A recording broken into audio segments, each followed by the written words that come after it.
In this lesson, we're going to take a look at how to calculate the empirical formula from analytical data. We call the empirical formula the simplest whole number ratio of atoms or ions that make up a chemical. There's a simple rhyme that sometimes works. It's easier to remember. The rhyme sounds like percent to mass, mass to mole, divide by small, multiply to a whole. Step 1 of the rhyme simply means to take the percentages and convert them to mass amounts by changing the label to grams. Therefore, 58.87 grams of sodium, likewise 41.13 grams of sulfur. The second part of the rhyme, mass to mole, means to convert these masses into mole amounts. In order to do this, we simply need the molar mass for the elements. This comes from the periodic table.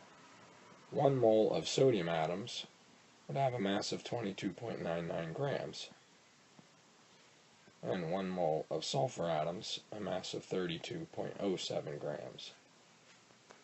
We now have two mole amounts, 2.56 moles of sodium, 1.28 moles of sulfur.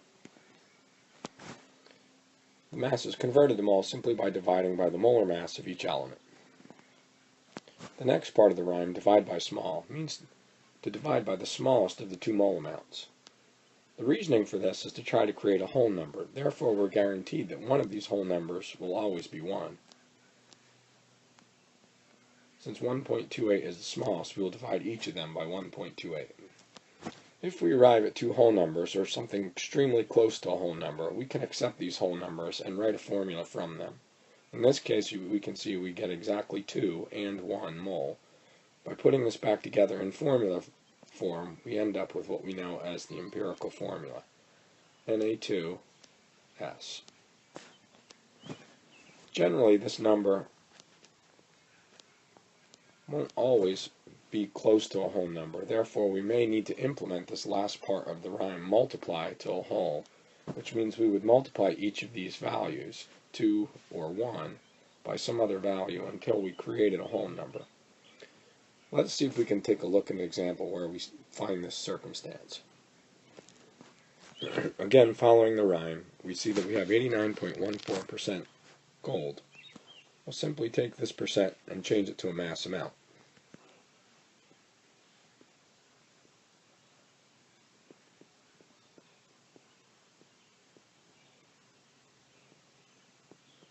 Likewise, we'll do the same thing for oxygen.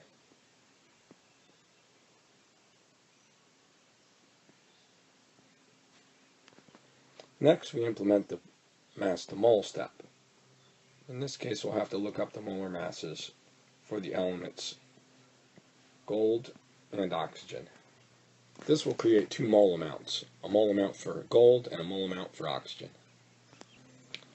Once we have the two mole amounts, we then divide by the smallest of those. In this case, 0.453.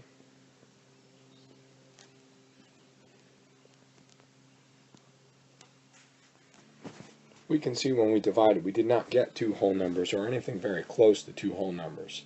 We got the values 1 and 1.5. Generally, you'd have to be within 1/10 of the value of the next whole number in order to accept it as a whole number. Since 1.5 is not, we're going to have to multiply to a whole in this particular case. So we're going to look for a number that we would multiply 1.5 by that would eliminate the half value. Typically 2 works, especially when there's a half amount.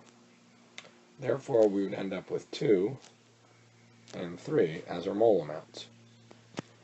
If we put these back together to make our formula, we would see we need 2 gold and we need 3 oxygen. Our empirical formula would therefore be AU2O3.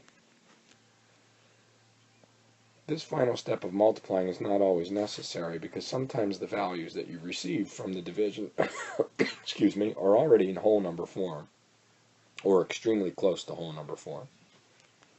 Again, you will be looking to see if that value in mole amount is within 1/10 of a whole number. In this case it was not, and we had to multiply to find a whole value then.